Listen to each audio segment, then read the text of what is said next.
Okay, we're going. Welcome back. Thank you all for coming back. Running up back. So session 2, we're back.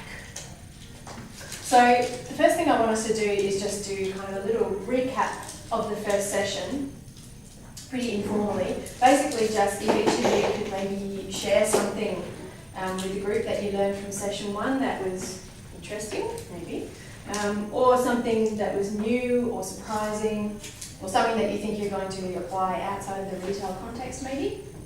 I've got a reminder here in case you've forgotten, but like the things that we covered in first session. So if everyone could just take a minute to just think of something, anything. The earth is a colour. That's okay, that counts as something. Jeremy learned that earth is a colour, and if you're going to work in Murungun, you'll learn the difference between earth and dirt and mud in terms of what they represent on the colour spectrum. You also learnt that inch bonnie is a name. A little perplexed by that, but we got through it in the end. It is an actual Murungun item. Yeah. Yes. Inch 1 inch. Inch bonnie, yep. Yeah. It's a good catchy name. Yeah.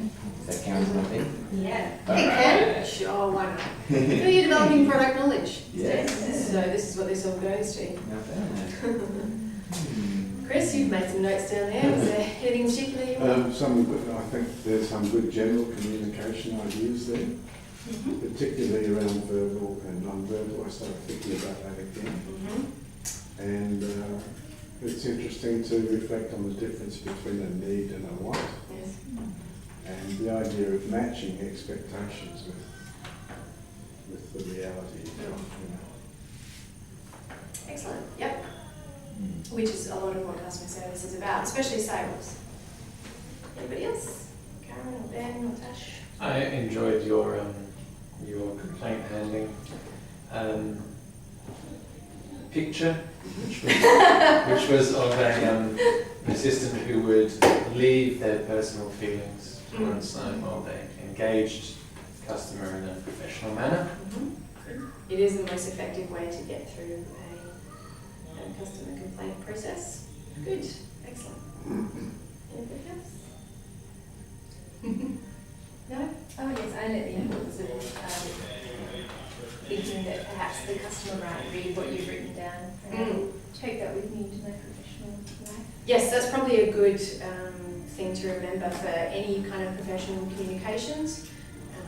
Having worked in Centrelink before, that was definitely something that was really important on customer records. Any update you make, customers are entitled to read it through the Freedom of Information Act or whatever it is. So, yeah, you have to make sure that you're using completely non-judgmental and professional terminology for what it is you're describing. So, yeah, same can be said for emails or all sorts of things really. You just never know what circumstances could cause other people to read the email that you weren't expecting them to. So, yeah, anything that's in a professional context, yeah, is always good. Good one. Excellent. Okay, thank you for that. Alrighty, so we'll fall over my chair. Get that out of the way.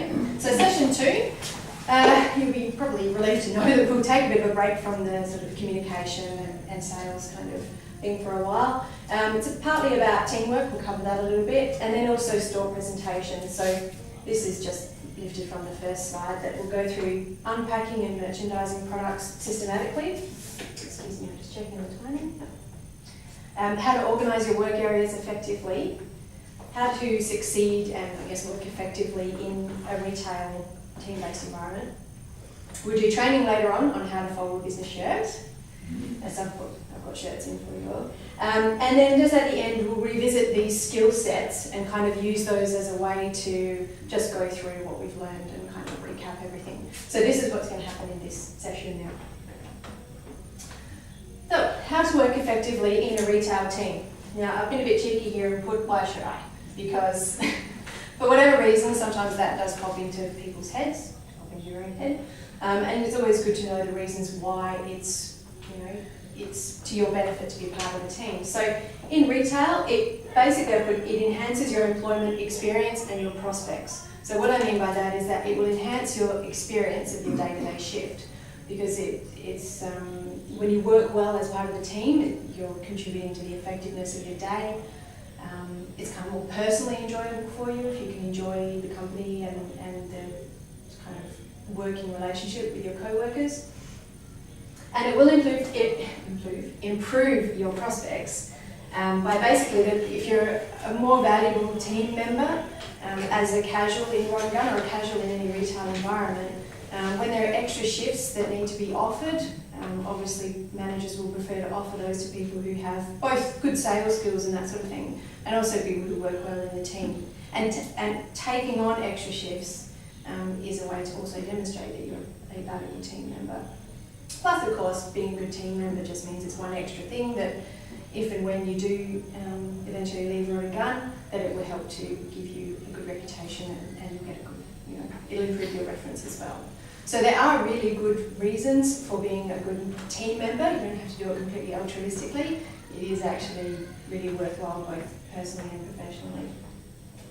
So as I've said, retail is a strongly team-based environment.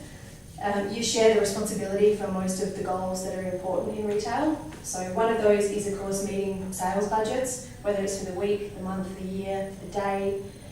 Proportionally, the number of hours you work, you might only work this many hours, but for those hours, you will still probably have a proportionate budget worked out. If you've got a 4-hour shift, you'll probably have your manager will work out what you're expected to sell. So you're still part of that, even if you only do a few shifts. Also sharing the high pressure of shifts and availability at Christmas and really busy times. As I said, Christmas when there's extended trading hours and you need extra staff on because it's really busy. Being a good team member is helping out and trying to share the burden of those extra shifts, which as much as we all like the extra money, sometimes it's a bit of pressure as well. So just try and do what you can. And another big thing is that when we get big deliveries of stock, we really need the team to work well together so that we can get it all unpacked and on the floor, because in Rod and Gun especially, managing your stock deliveries is pretty important. So on the plus side, as I said though, getting to spend a shift with your co-workers, there is a fair bit of chance to talk in retail. The only problem is if you make it a barrier between yourself and the customers, but so long as you understand that it's never it's about including customers and making that welcoming environment that I mentioned earlier, adopting the right sort of body language, then you can enjoy being at work and then bring the customers into that when they come into your store as well. So it's things like completing the tasks allocated to you when it's reasonable, offer to help your co-workers whenever it's possible and make reasonable requests. And just, I guess, a way to think about it is that whatever you don't get done is going to have to be finished by somebody else. And do you think you're leaving a reasonable amount of work for somebody else? So just bear that in mind, what are the sorts of circumstances that you'd like to come into work and face, and just try and make sure that you're leaving those for someone else. And again, with your team members, not just with customers, but same with team members too. It's really important to keep a courteous and non-discriminatory attitude and to try and be helpful with other staff. That's also a really important way that you demonstrate that you're part of the team. Workplaces are diverse. You may not know about someone else's background or things like that. So keep it professional and until you please put down a rapport with people. But try not to make assumptions, because you may not know enough to sort of let everything out, so to speak. And another way to be a good part of the team is to always get clarification if you don't understand your tasks. Ask your questions, get help or support whenever you need it. There should be a fair few ways that you can do that. Of course, the usual thing is asking managers and supervisors, but there's also a lot of company resources. In Rod and Gun, we've finally got an intranet. So there's a lot of resources on there about product knowledge and deliveries of when stock is expected, updates about things that the company sent out. So there's all sorts of stuff there. Excuse me. The range sheets that I mentioned that are, they used to be posted out to us, but I think now they're probably mostly going to be online. But in the meantime, there are a lot of paper, hard copies of range sheets that you can get information from. And all sorts of things, and offer it to anyone else if they need it as well, because staff exchanging information is also a really good way to demonstrate that you're part of the team. Anyone got any questions so far? That, okay. Cool. Now we're going to talk a bit about visual merchandising and presentation. These are some of the Rod and Gun stores. This one here is the Burnside Village store, which I do a lot of my shifts in. This is obviously the same store, slightly different angles from one of the big ones in New Zealand, I think in Auckland. And that one is the Chadstone store, which I don't know if you can tell from that photo, but that's actually a little boat that they've got in there, and apparently it's huge. That's like, about a quarter of the store.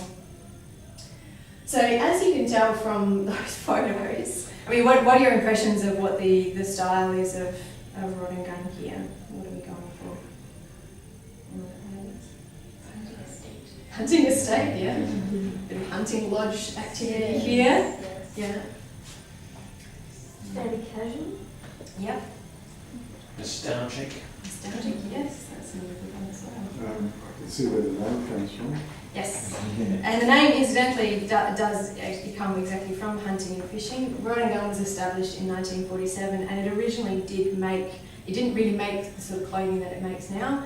It actually did specialise in kind of the things that you might need if you're going hunting and fishing, like, holster things and stuff like that to carry all your reels if you're fishing, and I'm not quite sure what it was for hunting, but that's actually what the original heritage was, and then over the years they changed over the decades really, and went into your more kind of smart, casual weekend wear. Yes. For me, it says like some sort of durable quality, some sort of tough stuff that are... Yeah, that's a good observation as well. And I think that, there's a lot of timber, and they've gone for the kind of presence of animal motifs, exposed beams. There's always plants in all of the stores. And a lot of their fabrics, they like to do things like, they always have cotton and linen in summer. Sometimes we'll have shirts that are made from bamboo, and they're quite interested in kind of going into the, we have a lot of natural fibres and also sustainable kind of, yarns and things like that. So, yeah. So as you can probably tell from that, there's a lot of time and effort and money put into creating the Rod and Gun looks. The stores are actually quite expensive to fit out with all of that sort of stuff. So they obviously think that it's worthwhile enough to put in all that effort and have the staff to devise it and create it and everything. So it is really important for you. Sitting at the boat. Yeah, I know. Yeah, it's probably got an inch body in there. It's all part of them. These are all. You said it's going to stay. Yeah, these are all summer stock by the look of them. So no inch bodies, unfortunately, but yeah. So yeah, that gives you an idea as to what the look is of the store. So store presentation is, again, because I just love putting attempted mathematics in, word maths really. Store presentation is a combination of stock handling and visual merchandising. So visual merchandising, or VM, call it. Most companies, as I said, put a lot of effort into it, and we just saw what Rod and Gun looks like. So be aware of it and your role in trying to maintain. You obviously get a strong sense of what that image was that they're conveying. It's a pretty polished kind of look. It's casual, but it's quite sort of elegant, and it's implying a bit of affluence and all that sort of stuff as well with the hunting and lodge motif. So just be aware when you're working, especially with stock and stuff, that people come in and they see that for the first time and they go, wow, and so they want the whole experience to match up, I guess. So stock handling can, unfortunately, though, be actually really messy and heavy. Rod and Gun can get a lot of boxes delivered. Winter stock especially can be really heavy, like a box of winter jackets can weigh a lot and be quite cumbersome. So it can be a little chaotic, it can be a bit tiring and time consuming, and it can get in the way of service because you're still expected to make your sales and do your customer service and all of those things that we talked about in the first session. While you're also trying to get stock out and unpacked and keep the store kind of looking good. So, and as I've mourned here, unfortunately they still have not engineered any little retail equivalent of Santa elves that can do the work behind the scenes and out of hours. It's us. So it's all done during store opening hours, and on the floor. Most stores really don't have any back rooms that you have the space to even do stock work in. So it is us. So how do we get from that kind of chaotic side of things to what those polished images were? Well, firstly, when you're doing stock handling, planning is really important, and get a sort of system going. So it means that you can maintain sales and not work in a total bomb site when you're trying to get all your stock unpacked. Sometimes we might get, like during the height of stock delivery season, you might get between 20 or 30 boxes delivered, and some might be big boxes, like I said, with heavy winter coats in them. So work out what needs to be done first. Obviously that's one of the keystones of planning. Create a system. So what needs to be achieved? This is where teamwork comes in as well. You can swap tasks of things so that no one gets too sick of unpacking all the shirts or something, and share the burden around. And there's a lot of opportunities that you can prepare before the stock arrives, because you get notification through email and things like that of what stock is coming in. You can see what it is in the quantities. So you can think, okay, on Tuesday, we've got a really big delivery of stock coming in. I'm not going to be there. Monday might be really quiet. What can I do to help prepare? So things like making sure there's rubbish bags available, because there's a lot of packaging and stuff. Everything in Rod and Gun is individually wrapped in plastic. Every single thing when it arrives. So there's lots of plastic and paper and stuff. Getting your security tags ready if you're working in the Maya concession, digging up enough security tags so that you can tag where your stock. Tag your stock. That might involve you going down to the basement to dig up the tags and where they hide them down there, or sourcing them from counters around the place. All those things can be time consuming that you can plan ahead and do those sorts of things. And making space for extra stock in your reserves, so you've got somewhere to put things. And of course, follow your health and safety procedures in terms of lifting. You'll get some training about that when you're actually on the floor, but especially for lifting and moving and merchandising, injuring yourself is not worth the time that you saved. So you might have only saved yourself a few seconds by lifting something incorrectly or making one trip instead of two, but it's really not worth it. And using step ladders and steamers correctly, all those sorts of things. So when you're on the floor and in stores, we'll talk more about that, but just to keep in mind that is an important part of stock handling. And of course, protecting your merchandising, so security tagging it. All companies usually have specific ways of how they want to tag it. So again, when you're actually in store, we'll show you how and where Rod and Gun likes that to be done. And be aware of the presence of your highly priced items, so the leather luggage set. Maybe don't put that right next to the door where someone can run past and steal it, because it can happen. Theft can be planned or opportunistic. So the best prevention either way is service. If you've been approaching someone and doing the steps that we talked about, especially the sales steps where you're actually greeting them, asking questions, that's pretty much the number one way to prevent theft, because people will suddenly be a lot less likely to or want to steal if they know that you remember them, you talk to them, just throws them off their game. So that's something that's good to be aware of and helps you protect your stock. So visual merchandising. Rod and Gun does have detailed visual merchandising guides, which they'll send out, or they'll update now on the intranet. And you can follow them, but they don't cover everything, because as you saw from those photos, the stores are different. They can't do a VM guide and say, in your boat do this, because the Chadstone store is the only one that hasn't boated it. So the stores do vary slightly, even though they're all themed the same way. And of course, they'll have different volumes of stock. The Chadstone store is a really big one. They will have a lot more stock in store.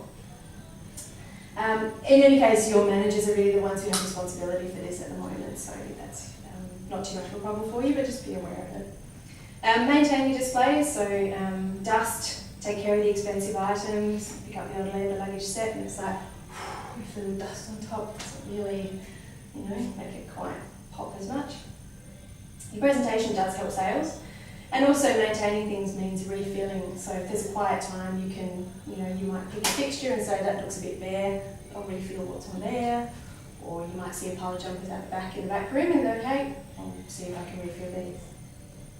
Rod and Gun sends ticketing. Ticketing is one of those words that I don't think exists outside of retail. There's a few of those.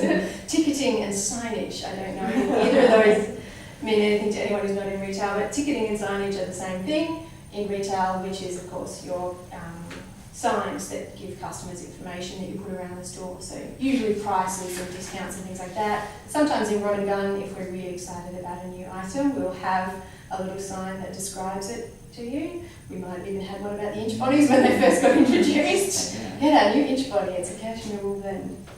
So all of those things, just use them correctly, keep them, because we almost always reuse signs, especially discount signs, so don't sort of pull them off and throw them out, unless they're golden. But always check with your manager and that sort of thing. So these are ways that you can help maintain that look in the store. Anyone got any questions yet? So skill focus. Folding a pile of shirts. So what we've got is that our goal will be that you will all, I've got enough shirts for all of you, that you'll fold a long sleeve shirt perfectly in the business style. Call it business style, even though Rod and Gun doesn't do business shirts technically, but it's the fancy style with the sleeve cuffed over and everything. Just to give you some idea of why I've included this particular skill, I've estimated, I don't know, it's an estimate, 600 hours last year. Folding shirts at work is probably the amount of time that I did it. So, and that's just in 1 year of all my years of retail. So, I mean, obviously it varies week to week, day to day, how much, but it's definitely something that you'll be spending a lot of time doing. I actually really like it, maybe I'm just weird, but you know, I just go on autopilot and do it, and it's kind of relaxing. And then at the end, you know, if it's a pile of shirts especially, I've got a nice little pile of shirts. It's quite satisfying. So in retail, obviously being able to fold your product properly and neatly is really important, partly because you'll be doing it a lot, and also because it makes it more attractive to the customer, and it contributes to that look of the stores that we looked at before. Again, they put all that effort into the design of the store. They want the shirts and everything to look really nice. So it's matching the company image. When you're outside of work, who knows if you might find an opportunity to fold a shirt this way. You could do it, I have done it when I've bought a shirt as a gift, not from Rod and Gun, and they just kind of put it in the bag. I've actually done the fold on it, makes it look nice. You could fold your own clothes that way if you're so inclined. I did have a hyperlink here, but I don't know if they have internet access, so I won't probably bother trying. But I did put in a hyperlink to Sheldon. Has everyone seen Big Bang Theory? Has everyone seen Sheldon? Sheldon is a character who likes things extremely ordered. And he doesn't do the same thing that we do, but you just see him in the basement folding a big pile of t-shirts, and he has this little plastic device with hinges and things on it. Then he places the t-shirt on it and just flips all these hinges and produces this folded t-shirt. And that's just what he does for everything. I don't think that probably any of you will go home and do that, give this treatment to your item. It's just... Okay, so, yes, radical change in theme. I thought that I would leave it that way, just so that you have something different to look at, really. So how to fold a long sleeve shirt. Materials that you need for doing this are, I will grab them right now actually. Yes. So we have, I'll just open the door a little bit of air.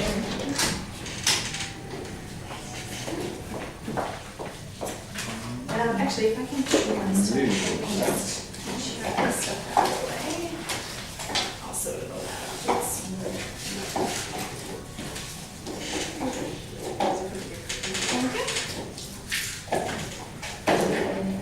We need a bit of space on the table for volume. So,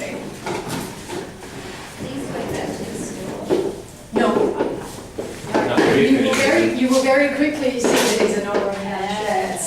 Yeah, okay, it's Rod and Gun. It's a cheap just too risky if anything did happen to stock, then I'm liable for it and paying for it. Pardon? And you don't trust us. Yeah, I can't trust. Okay, so materials are you've got long sleeve shirts. I'll distribute those in a second, I'll just go through this. A piece of tissue paper, so that you can help keep the fold nice, roughly A3 size. A folding board, which is roughly A4 size, which has a mark in the middle of, the bottom side basically. Now in Rod and Gun we've got our own folding boards, which are made of perspex, or some of them are like a chipboard. They're different sizes depending on what items we're folding.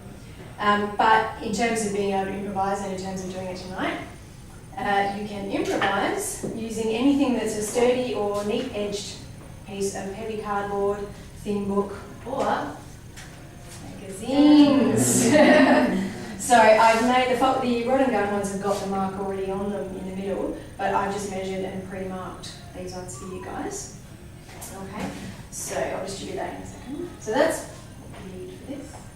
So I've done a step-by-step thing, so I'll go through this step-by-step and I'll demonstrate it a few times myself. So first of all, you lay the shirt flat, face down, collar at the top, you pop your piece of tissue in the middle, in the middle of the back and sort of up at the top edge. So you lay it out. Step 2 is you line it up with your Donna Hay folding board. So what you do is you pop your folding board at the top there and centre it with your little mark there, and just pull the board down until you can feel with your thumb through the fabric the first button, whatever the first button is that you feel, and match that up with the black dot. Don't put the folding board over the button, leave it so that it's next to the button, okay? And not on top of it. So that's step 2. Then step 3, you go bottoms up, because you're folding the bottom half of the shirt up. So what you want to do is make sure that after you've folded it up, that distance is roughly the same as this distance, because you basically, obviously, they're your 2 halves you're going to fold up. Step 4 is press and fold to the left side. So press down using your right hand on the board.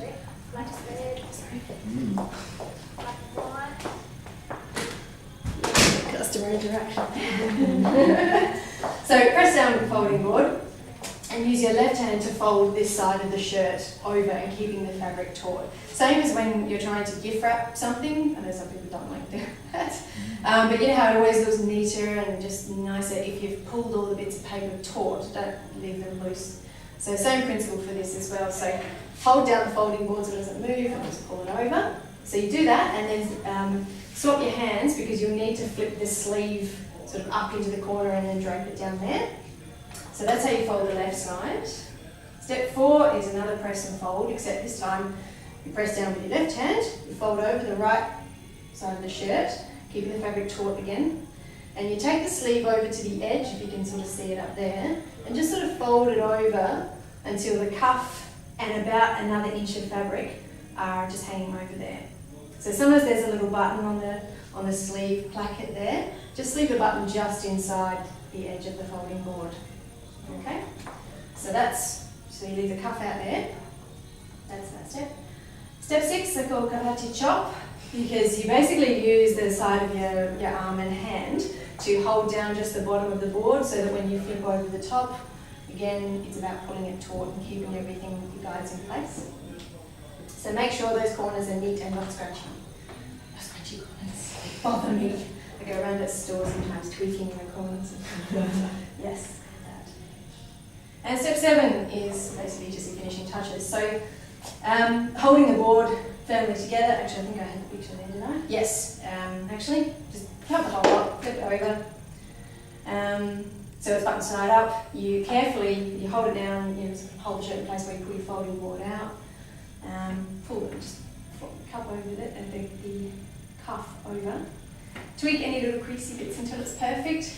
Now, one of the consequences of the way we lined up the folding board and the button and all that is that you should have a button, you can't tell from this photo, positioned, that button will actually be positioned vertically, facing the customer if they're looking at a pile of them. I like that, because it means that when you get a pile, then you've got this little row of buttons. And that actually is something that I learned from the rod and gun folding manuals years ago, that technically the best way that you'll get a big tick from the visual merchandising manager is that your shirt piles have got the buttons in a little row. So trouble spots, just before I demonstrate, I'll just give you an idea as to what can go wrong. If your lower corners have ended up scrunchy, it's because you didn't do the karate chop enough from side to side. So hold that down. If it looks loose overall, haven't done enough pressing and folding, keeping it taut, like I said, similar to wrapping a present. And if the buttons aren't in the centre, you've either misjudged step 2, which is where you're lining this up, or at some point your guide has moved because you haven't pressed it down while you're folding around it. So those are the three main things that could wildly go wrong with your shirt fold. Okay. So in short, that's my little summary. How do we get from this jumbled mess to this? You lay it out, you line it up, fold the bottom up, press and fold, put the cuff out, and then karate chop. And then I have a good step there, but then you can tweak it to perfection at the end. So it's my turn to demonstrate. So what I'll do is, I'll just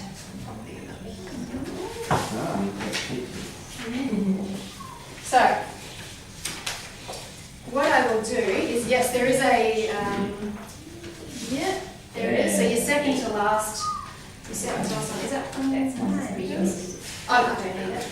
I don't know what I'm doing. 600 hours last year. Yeah, I know what I'm doing. I probably could actually do it in my sleep. I'll just put your water there, sorry. Yeah.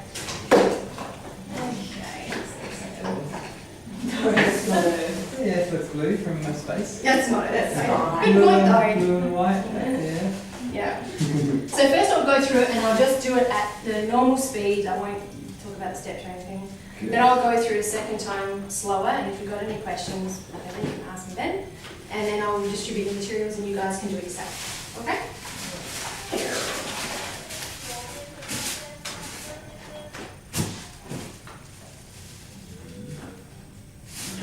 How fast can you do it?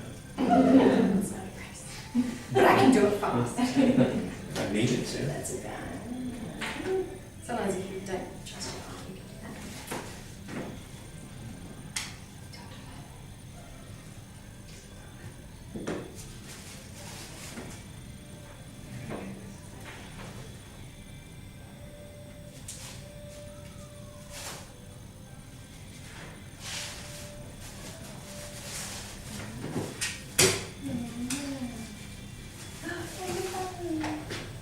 Here we go. Buttons out. Okay, so just doing a little tweaky there. Pretty good. Button vertical. Okay? Thank you very much. How do you keep your cuff out? Is that? It's really just a design feature. Not a design feature, but it's just a way to show. I mean, sometimes a shirt might have, Wall Street style, it might have white collar. Yeah, it's sort of just a. I mean, with the more casual shirts in store, sometimes the VM guy will say to not leave the cuff out because that's a bit more businessy. But it is just a way of showing, oh, that's what the cuff looks like. Because, someone French cuffs. it might have French cuffs, it might have two buttons, it might, see this has actually got a little cut in there. Someone might just want to see what the cuff looks like, so. Alrighty, so I'll just do it once more. So line it up, we'll pop the tissue paper up in that sort of section there. Make sure I've got my middle mark in the bottom edge. And if you start with it underneath the collar, then feel the button. Actually is my tip, which I didn't write down, is find the second button. Because obviously as soon as you've got two buttons, you've got a line. If your shirt was a bit crooked underneath, you didn't realise it, and you just touched one, then you might have it crooked. And you can't have that. So we go through, we find the button, we have it just touching the button. Fold the bottom up, so that it's about, don't fold it too short, otherwise you get this lumpy bit. So fold it up there, then press and fold. Just sort of drag that down just to have through there. Again, press and fold. And then we do the fold over itself a little bit until we've got the cuff and about an inch of fabric over there, button hidden. Make sure that's all nice before we turn it over. Then karate chop, so we're holding down the folding board so we don't bump it. Really neat. Turn all over. And just be careful when you pull it out. This one's a little bit. There we go. So again, just get the button vertical. Okay? Alrighty, so. Frequent all the time, so casually pull shirts apart and. Effort that a sales is going to. No, I can't overdo it. You'll be carrying one of these around in there. I'll do it. I'll just sort that for you. I'll do it up for them before I leave. Alrighty, grab some shirts, grab tissue paper, folding boards.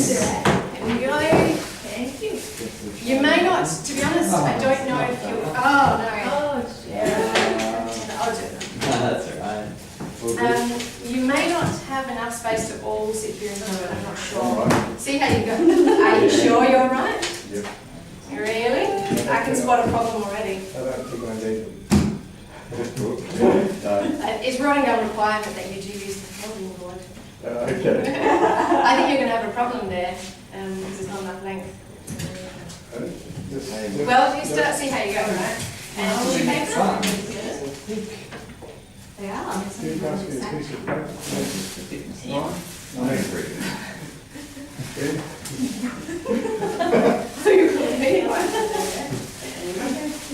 Her name was Ryan. Then, This is-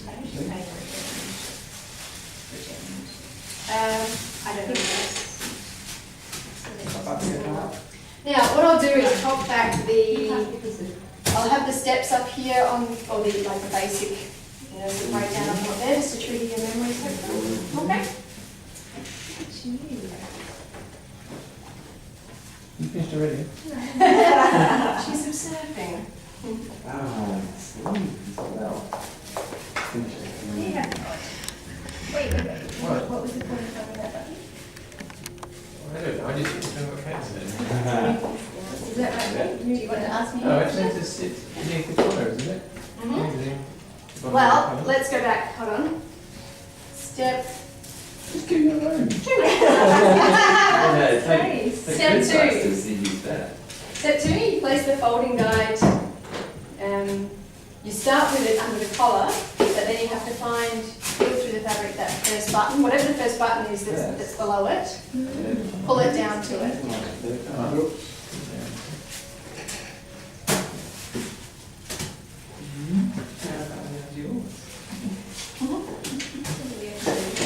That's okay.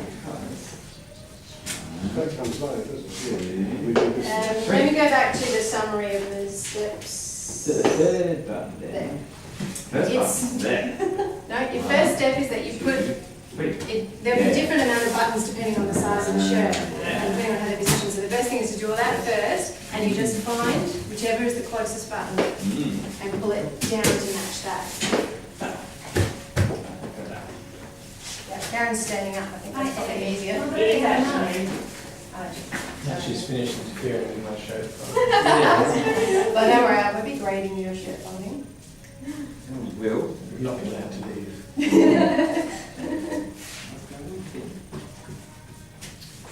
I think you've skipped a step. Yeah, I hold it up. Yeah, bottom's up first. Yeah. Okay, and then the forward push. Yep, so press, so you're up to this one, Ben, press and fold. Yes. Yep. So press down on that guide just so that it doesn't slip around basically. And then, And then pull the fabric over. So I'll go back to that step. So on screen is step 4 for anyone at the same place as Ben. Get away. How do you, it's looking good, Chris? I just have Or wasn't to. it? Not happy with that. How do you, I can't make it out of it. I sometimes just use a hands band plus, I'll just go on this side, and hands band plus. So you need to. And where is it lining up? Well- The collar. Yeah, pretty much the collar, because basically you want, whatever the bottom is that you folded it to there. I've started you want on it it to for be- you. I'm a retail genius. So this length, when Okay. you fold it up, you don't want this to be longer. Yeah. Because then when you turn it over, the bottom half will be showing up behind, you know what I mean? Yeah. Nice rocket. That looks alright. Middle bit there. Just go around that way. That does happen. Chris, looks like you've done a good one down there. Let's have a look. Oh yeah, vertical button, very nice, with a teeny little tweak. And now, that's, like, usually we would have that sleeve, yeah. Yeah, well, I just thought it was. Fair enough. If you can do it again, it would be great to do it the other way, because then we're going to put them all in a collective pile and, Right, yeah, it should be right. Should top button down there. let's see what that. Right, now, that bottom button. Yep. Really good. Pull it over, perfect. Sesh, how's yours looking? It must be in the family blood, I think.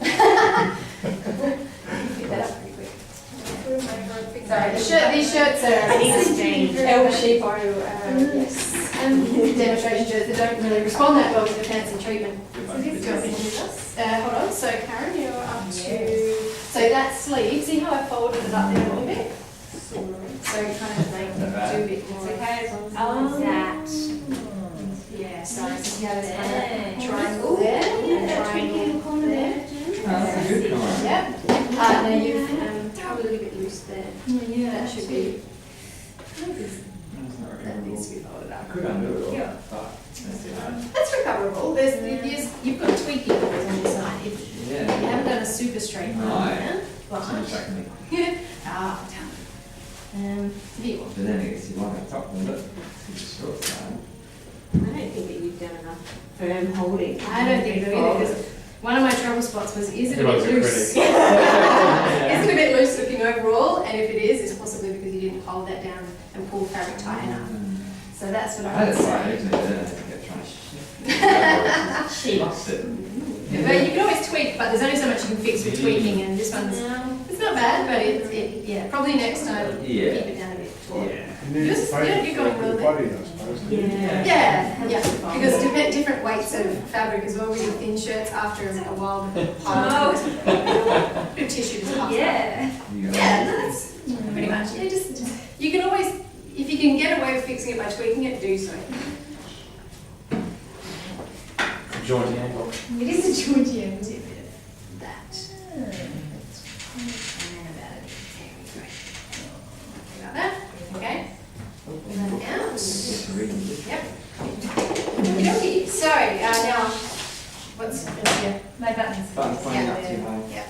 So that means that you didn't quite, or you didn't keep, you either didn't press it down hard enough, it got moved, or you didn't quite have it lined up in the first place. But yeah, so that's the point of that fiddling around, finding the button and placing it next to the button. It means that you get. Okay. So what we'll do, yeah. So to Excel, so we'll make that button there. We'll just pop them all in a pile. Nice. It's a little bit loose there. I presume you won't put the best one on top. There it is. Good job, Ben. Yeah. That's brilliant. So is that mine? Oh, yeah. I think so. A little bit loose. See what's happening under there. Oh, yeah, oh, yeah. Oh, yeah, he's going fast. Jeez. Ah, Following there. who is that? Is it yours? That's just, Oh, she's run out. I do pregnant lady things. Yeah. There we go. I think she didn't want to see hers get. Yeah. This is looking good. That was like mine. See, mine's unique. Yes, yours is quite unique. 1/3. Yeah, it's good. There we go. And Chris, is this one yours? Yep. Yep. Top Top marks. mark. That's pretty good. There we go. Now, we can see someone put their individuality on the Mine. pile here, but yeah. So basically what we've got there, you try to tweak it, Yes, because there's there only you so go. much tweaking you can Yeah, do okay. sometimes, but anyway, but you get the idea here. So we've got most of these sort of lined up. That one must be wrong. I think it's mine. Ah. It's the second to bottom one. Just need to keep hold of it in a place, get a bit more firm and taut when you're pulling things over. So there we go, and from the side as well, after a while you'll start to see that, now this is why, Chris, we didn't want creativity with which side the sleeve came up, because it just gives it a bit more uniformity on the side there as well. Yep. Okay. Reminds me of the hospital where they used to, matron would go around and she'd look at the bed sheets and see if the floors were all lined up and There you she'd go. see if she could pinch the sheet. Wow. Because if she could, it was Not too tight enough. loose. Well, I'm sure Matron would have a few things to say about our folding here, but no, look, you guys have done really well. Thank you for that. It's a good job. See? So this is what you're going to be doing a fair bit of in running gun. Okay, now I'm glad you did fun. It is fun once you get the hang of it. I actually do like doing it, and you can get it really perfect. And sometimes you just look at that, especially when you get a nice little arrangement of buttons that are exactly the same. So there we go. So now, as you said, Chris, now you know the work that goes into refolding that shirt that people come in and go, oh, what's that? So anyway, that's okay. We like doing it. Alrighty. because everybody will go. There we are. So we're near the end of the second session now. So Tash, this is our combined pile of beautiful. Not bad, not bad. The buttons all lined up. So. Okay. So just a bit of a regroup for the final roundup of the session. We're in just a bit over 40 minutes now. So what have we learned in session 2? We've talked about how it's a retail-based job. It's a team-based job, and how to work well in that environment. We talked about stock handling. I'll just rewrite this out a lot. We've talked about stock handling, unpacking, store presentation, maintenance, stock security, and systematic approaches to getting everything out and sort of keeping your mind focused. Visual merchandising and how to maintain the company's concept look for the stores by contributing these sorts of lovely things. And we did our skill focus in shirt folding, which you all did really well. So thank you for that.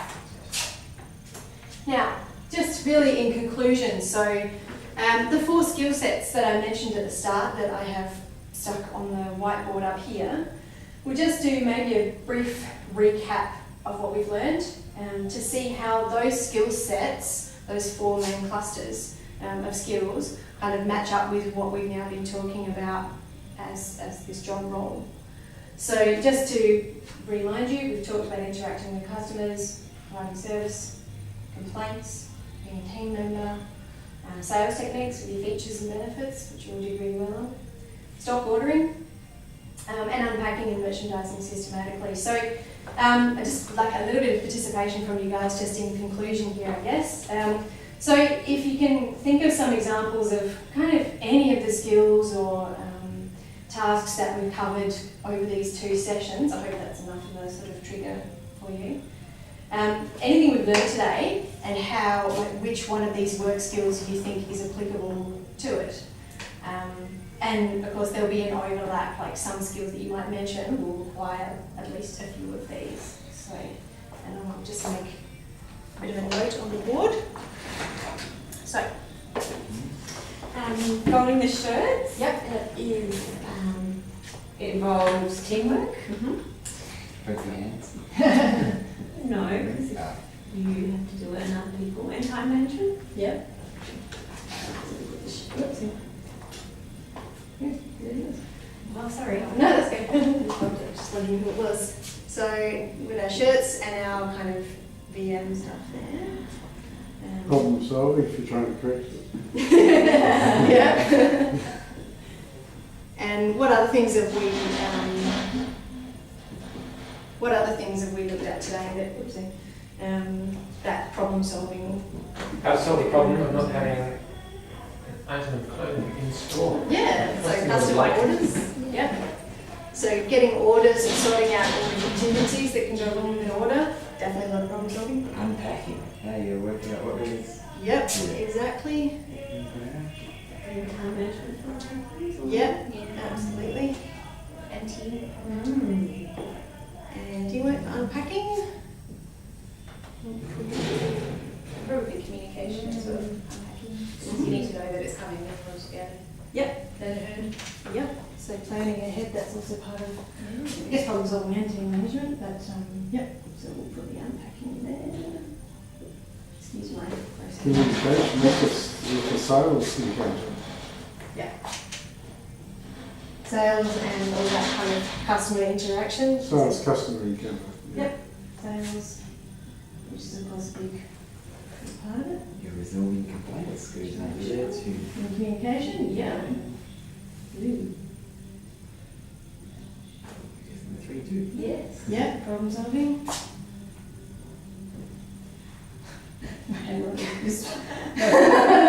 Big coming through. I actually have really good handwriting. That's true. I do. Thank you for that.